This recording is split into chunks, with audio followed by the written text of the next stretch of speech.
Good morning, Brew Daily Show. I'm Neal Freyman. And I'm Toby Howell. Today, where are all the Canadian tourists? Why our neighbors up north are snubbing Miami for Mallorca. Then Napster, yes, that Napster, is back after being acquired for a sum of money that is much bigger than you'd think. It's Wednesday, March 26th. Let's ride.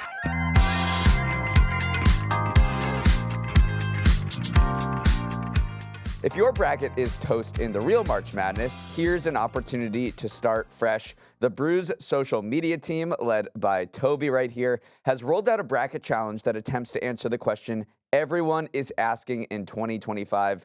What was the most important business story of the first quarter of the 21st century? We're not deciding, you are. You can head to the Brew's social media pages on X and Instagram to vote on juicy first-round matchups like when Apple put U2 on all our phones versus the release of Vine, or FTX collapses versus Fyre Festival. Toby, the first round of voting happened yesterday. Were there any upsets? We've already had 2 upsets in the first round, so we're beating real March Madness in terms of excitement. Both came from the 2000 to 2005 region in a 5 versus 12 matchup pitting the iPod's launch versus LinkedIn's launch. The lower-seeded iPod wiped the floor with everyone's least favorite social media platform. Then in an 8 versus 9 matchup, the launch of Gmail barely eked out a win over the AOL Time Warner merger. My favorite matchup, though, was Martha Stewart's insider trading case versus Enron's collapse. That almost saw Martha pull off the upset, but alas, Enron came out unscathed. As for the next 2 regions of the bracket that are dropping today, I'm looking at number 13 Pokemon Go craze versus the number 4 Cambridge Analytica scandal. I think Pokemon can upset that one there. And then in the 2019 to 2025 region, number 9 the Eras Tour versus number 8 Nvidia becomes the most valuable company. Brutal first round matchup. I think both of those could have made a run. But yes, as Neal said, voting is going to run through this whole week on Morning Brew's X and Instagram accounts if you want to participate, and we'll see you there. Now a word from our sponsor, Sophos. Neal, remember Fluffy, the 3-headed dog from Harry Potter? Scared me to death growing up. Do you remember what Fluffy's one job was? Protecting the Sorcerer's Stone, obviously. Don't test me. Good job, good job. I want everyone listening to think of Sophos as your business's version of Fluffy, without the drooling, of course. Sophos provides 3 layers of cybersecurity. One head is powerful AI-driven protection that targets threats before they become threats. Another is their team of 500-plus cybersecurity experts who are ready to help 24/7. And the third is Sophos Central, where you can easily manage all your security apps in one central place. And unlike Fluffy, bad actors like 3 brave wizarding students can't use a sweet lullaby to put it to sleep. If you want to sign your business up for its own cybersecurity guard dog, who's better than Fluffy? Head to sophos.com and get responsibly protected. That's sophos.com. Remember Napster? Of course you do. It made music execs lose sleep, lawyers rake in billable hours, and ushered in the concept of music streaming. That very same Napster just sold for $207 million to a company called Infinite Reality, which says it's going to transform the brand into a, quote, social music platform, according to a press release, where music lovers can hang out in virtual 3D spaces to watch concerts, join listening parties, and participate in merch drops. Yeah, somehow Napster is being resurrected as a Metaverse company in 2025. Now, to be clear, Napster hasn't been the Napster you remember in a long time. It went bankrupt in 2002 after a barrage of lawsuits, and ever since then, it's been passed around like an illegally downloaded MP3 file. Best Buy owned it at one point, so did a company called Rhapsody, and most recently, it was in the hands of a consortium of crypto companies. But Napster still holds the licenses to stream millions of tracks, which made it an attractive acquisition target. So once more, Infinite Reality is trying to reinvent it, this time with a focus on building this sort of immersive, music-driven 3D social space. Its new CEO, formerly the head of music at Roblox, says artists will be able to create virtual environments that match their vibe, unbound by the constraints of reality. If you remember Travis Scott's concert in Fortnite back in the pandemic, that's the vibe they are going for here. Neal, Napster back in the year 2025. Who would have thought? Well, I wasn't sure what is more surprising about this news, that Napster still existed or that it was sold for more than $200 million. That is a very large acquisition, and I think you're right that the value in Napster is not necessarily from the brand, but from this library of tracks that it has the license for. It has 110 million tracks. It's paid over $1 billion to artists and labels over the past few decades in order to acquire that library, and that made it an attractive target for this quite large company, Infinite Reality, which just recently raised $3 billion at a $13 billion valuation. So this company is quite large, even though most of us had never heard about it. I guess they're a big player in the Metaverse 3D space, and we'll see what they do with Napster. I saw a lot of eye rolling from a lot of publications because creating a metaversial company out of a company that, went bankrupt back in 2000 feels just so out of date on so many levels, but they are pretty bullish on this idea of these, 3D spaces where you can listen to music in a different way, because the vision, as the CEO of Napster described it, is Clubhouse times a trillion. I don't know if you guys remember Clubhouse, but that was this app where you could hang out with each other and talk in a virtual space that was just over, that was just audio only. This would incorporate visuals in 3D and merch drops and whatnot. So, and there have been success here because, I mentioned the Travis Scott virtual concert in Fortnite. That kind of kicked off this idea of virtual concerts. That was attended by millions of people. So there is some, proof of concept. What else is going on then? It's true. It was definitely a different time, but I think that they are thinking that there is definitely proof of concept here at some level, so they're going to try to run it back with, Clubhouse times a trillion. And there is a push in the music industry more broadly to let artists monetize their most loyal fans. So that is exactly what Infinite Reality is trying to do with Napster, is trying to increase the engagement, because on one hand, you have super loyal fans that want more out of their artists. They want exclusive merch. They want more time, exclusive time with the artists that they love. At the same time, artists are looking for new revenue streams. They have, tours, but they're getting less from streaming companies than they did when they sold CDs. So there might be a match here. I don't know if the digital metaverse is the place for that to happen, because we have seen most metaverse projects kind of fizzle out. We'll see what happens with Infinite Reality. They have a pretty successful stable of companies. They own the Drone Racing League. They own a bunch of esports teams as well that compete in League of Legends and Call of Duty. The guy who's the CEO of Napster was the music head at Roblox. So Roblox is this metaverse style gaming platform that has also hosted concerts like Fortnite with folks like Lil Nas X. So we'll see what they do with Napster. Just a blast from the past. As anger boils over in Canada against the United States, Canadians are taking their vacations elsewhere and aren't apologizing for it. Airlines, tourism groups, and U.S. businesses say they're experiencing a significant drop-off in Canadian visitors to the United States, citing backlash from President Trump's tariff talk and frequent allusions to annexing Canada and making it the 51st state. The numbers bear it out. In the skies, Canadian residents returned from 13% fewer trips to the U.S. in February than a year ago, according to Statistics Canada. The decline was even more severe at land crossings, where Canadian return trips from the U.S. plunged by 23% compared to a year ago. An American vacation boycott by Canadians could ripple through the U.S. economy, especially in states like Michigan and New York, which have been major destinations for people living just north of the border. Canadians are the #1 source of visitors to the U.S., and just a 10% reduction in their travel could lead to $2 billion in lost spending and 14,000 job losses in the hospitality industry, according to the U.S. Travel Association. Toby, we've seen Canadians boycott American grocery store products, boo the Star-Spangled Banner, and now cancel that Vegas trip to play the slots in Punta Cana. Canadians do kind of really help out the U.S. when it comes to their economy, because 20 million visitors came to the U.S. in 2024. It makes sense. They're our next door neighbors. So, of course, they're going to just pop over the border. Some cities like Buffalo see 35 to 40% of their visitors come from Canada. And it's not just that Canada is feeling this anti-U.S. sentiment. They're also just kind of spreading their travel other places. They've seen an uptick in trips to South America, where they're just skipping over North America altogether. But also, a recent online survey suggested that Canada is feeling more patriotic about staying in Canada. They talked to 1,500 different people, and they said half said they were less likely to visit the U.S. this year, and 6 in 10 said they plan to vacation in Canada instead, which is reflecting this sort of broader patriotic Buy Canada movement we're seeing across the retail sector as well. So Canadians might just be skipping out on Miami and staying in Montreal instead. And it's not good for the tourism business. International travel to the U.S. is expected to slide by 5% this year, according to Tourism Economics. That could contribute to a $64 billion shortfall for the travel industry. And that 5% slide is notable because the previous projection was a 9% increase in foreign travel to the United States.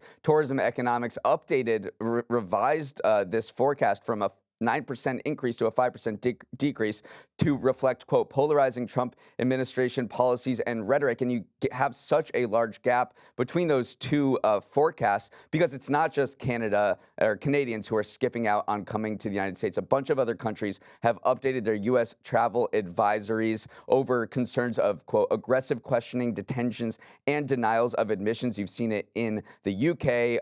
You've seen it in Germany. Canada just updated their travel guidelines yesterday. So they're warning their citizens, saying it's not particularly a safe time to visit the United States right now. Right. Atlantic flights depend usually more on U.S. travelers heading to Europe than European travelers heading to the U.S. And right now, U.S. outbound travel demand still looks like it's staying pretty consistent. But still, airlines, hotel groups, tourism, they're all kind of on watch right now because there could be that big reduction in tourism to the United States.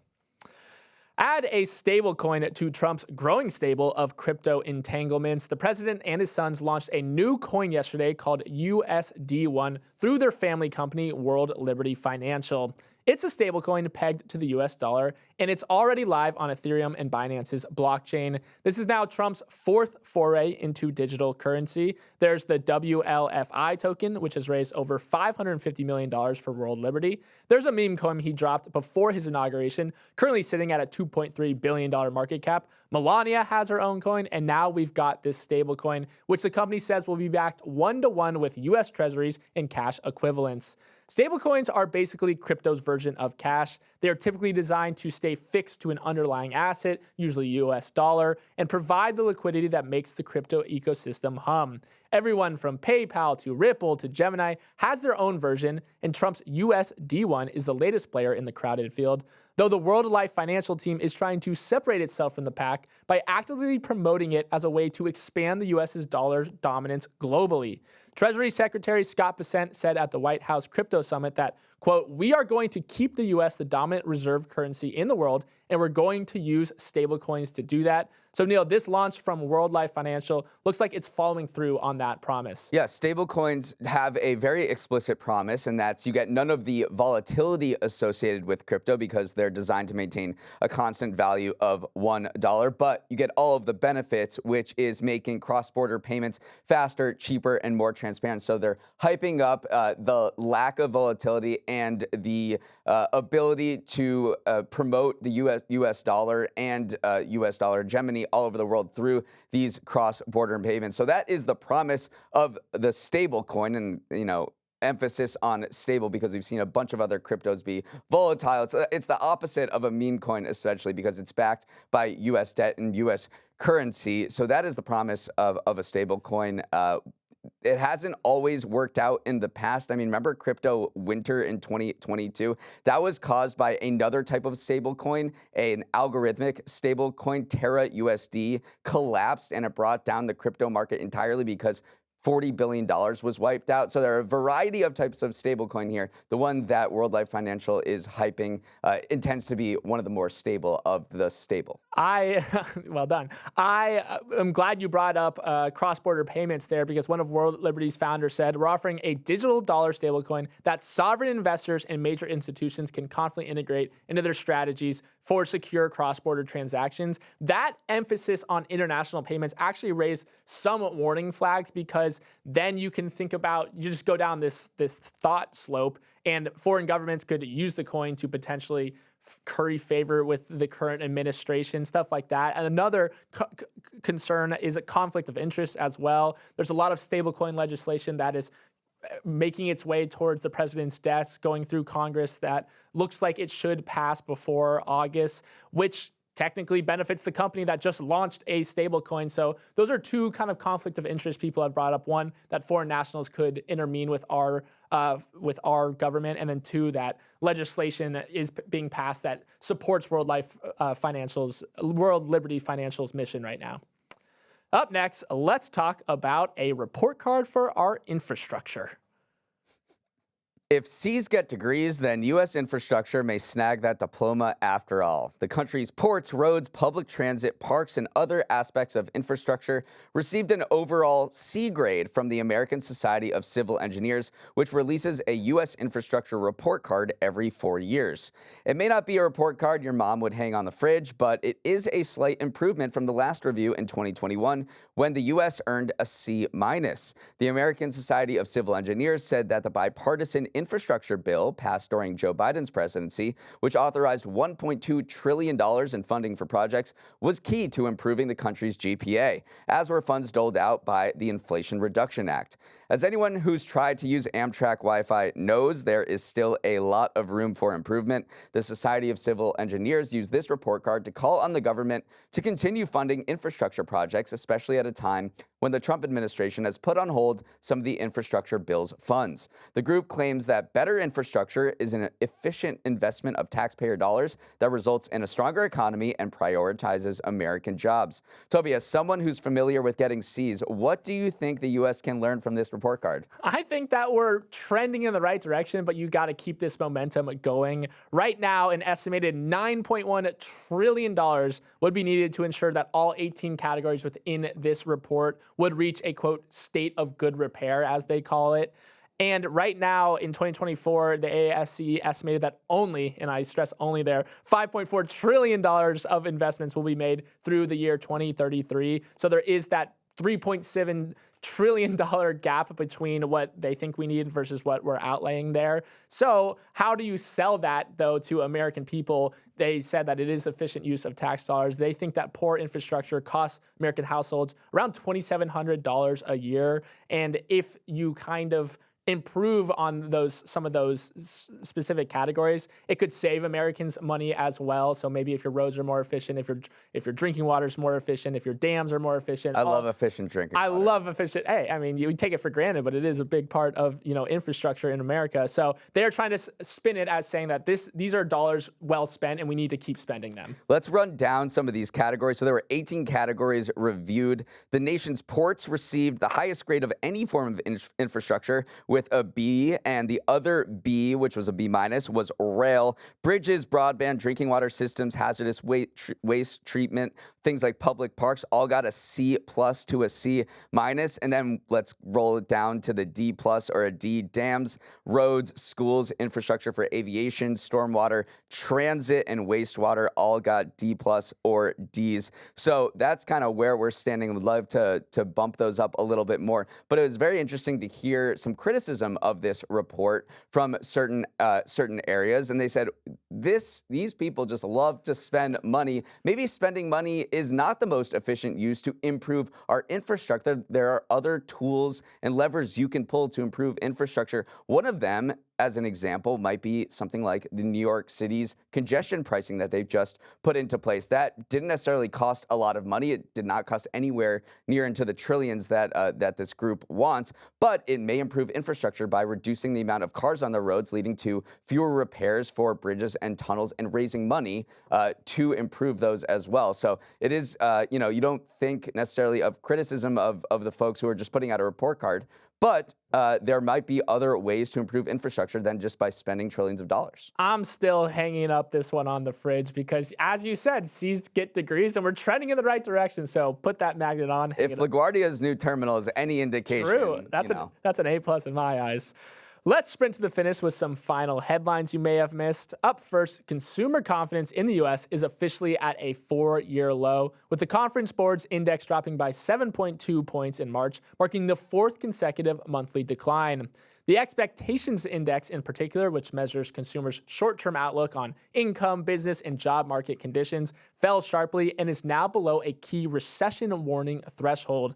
Key drivers of this pessimism are pretty much exactly what you'd expect: concerns over tariffs, rising inflation, and job security. Economists warn that continued declines in consumer confidence could pressure consumer spending, which drives 2/3 of GDP. Neal, these things can quickly become self-fulfilling. If consumers feel uncertain, they spend less. If they spend less, that causes an economic slowdown, which makes them feel even more uncertain. So this is a very slippery slope. You're going to start to hear another word creep up that you may not have heard for a few years, and that word is vibesession. That was around a lot during the Biden years when people were feeling pretty bad about the economy, but all of the numbers look good. So there was this weird delta between how the vibes and the actual economic data. That's kind of what we're seeing now. The vibes are really bad, but the economic data itself, the hard data, which Jerome Powell calls it, is looking pretty much fine. Strong labor market, spending is okay. So we'll see whether those two converge in the months ahead. President Trump said he would launch an investigation of Tuesday's shocking revelation that the Atlantic's editor-in-chief, Jeffrey Goldberg, was somehow added to a Signal group chat in which top officials discussed a plan to bomb Houthi targets in Yemen. But the message from the Trump administration yesterday was mostly, this is not a big deal, nothing to see here, as Democrats and other national security experts warned it was a massive and extremely embarrassing breach of tightly guarded information. A legal battle kicked off as well after 5 members of Trump's cabinet were sued for violating U.S. laws meant to safeguard government records by using Signal, a commercial messaging app, for official communications. Signal is kind of having a moment amongst the federal bureaucrats in Washington right now. It was mostly known amongst Silicon Valley and honestly like global nonconformists for leaving few digital traces. But now a lot of people within Washington are embracing it as a tactic to protect their own communications. The app has been downloaded more than 2.7 million times in the United States so far this year. That's up 36% over the same period compared to last year. So I do think we are seeing this shift towards Signal, and we're going to see it start to pop up more and more because, obfuscating official communications is definitely something that doesn't go hand in hand with a clear and democratic government. So I think you're going to see Signal as a name to watch this year, especially as it's being more downloaded in amongst the highest levels of our government. Up next, it looks like the main component of 23andMe's DNA is failure at this point. After the genetic testing company filed for bankruptcy on Monday, yesterday was another house of horrors as a massive influx of customers rushing to delete their genetic data caused the site to continually malfunction. Long wait times and error messages greeted customers who were trying to safeguard their sensitive information, especially those who were trying to deal with the data of a deceased family member with a lost password. Neal, 23andMe boasts it had 15 million people who provided their genetic information, saliva samples, and personal health history to their database, which means they now have 15 million very concerned people all scrambling to delete that data as well. And this trove of DNA from people is their most valuable asset that they have in bankruptcy. So for every person that goes to log on to delete their DNA sample, their price out of bankruptcy just keeps getting lower and lower. So, I'm not a conspiracy theorist. They do have an incentive to not let people try to delete their DNA samples from this database. Obviously, I assume that they are not doing this intentionally, but just the volume of people that are going onto the website that saw 23andMe go bankrupt, I need to go delete my DNA sample from their database, has just been huge, and it overloaded their website. And you're right, it's just been a house of horrors for the last few years, and it's only picked up in the last few days. Finally, here's an aviation horror story you've never heard before. On Saturday, a United Airlines plane bound for Shanghai from Los Angeles made a U-turn over the Pacific Ocean after about 2 hours and diverted to San Francisco. And the reason is that the pilot realized they forgot their passport. In San Francisco, the plane got a new crew and made it to Shanghai about 6 hours late, but this was super embarrassing. Passengers said they began to get suspicious when the flight attendant asked, "Is there a photo doctor on board?" Imagine watching a flight radar or something like that and seeing this plane just do a U-turn. That must have been an electric feeling. This reminds me of when you were young and you were going to a sporting event and you forgot your cleats or your key equipment and you had to muster up the courage to tell your parents so they would turn around. I think that's honestly even higher stakes than this, but imagine the feeling of the pilot going, "Guys, I forgot my, we're gonna have to turn this ship around." And the worst part is they only gave passengers a meal vouchers totaling $30 that you could use in the airport when you landed. So for all of this hassle, 6 hours late to their destination, all they got is a measly $30 meal voucher. Just a house of horrors. My question is, what were the communications from the flight deck to the people in the airplane explaining why they had to turn around over the Pacific Ocean and go back to San Francisco for a little bit? Were they truthful about it? Did they say something a little more general or vague? Did they make up something? Completely, or were they just like straight outright with it and just said, actually, the pilot, excuse me, passengers, the seatbelt sign is on because the pilot forgot his passport, so we have to turn around. I think there's no way they could say that because there would just been an eruption in the cabin. I think you can just make it sound very official, like due to a documentation error, we're gonna have to turn this puppy around. But I think you're right. Egg on the face moment for United and especially this pilot. Oh, poor guy. Okay, let's wrap it up there. Thank you for starting your morning with us and have a wonderful Wednesday. This week is flying by. For any questions, comments, or feedback, send an email to morningbrewdaily@morningbrew.com. Let's roll the credits. Emily Milliron is our executive producer. Raymond Liu is our producer. Olivia Graham and Olivia Lake are our associate producers. Uchenna Ogu is our technical director. Scoop Stardaris is on audio. Hair and makeup, you get an A for skincare infrastructure. Devin Emery is our chief content officer, and our show is a production of Morning Brew. Great show today, Neal. Let's run it back tomorrow.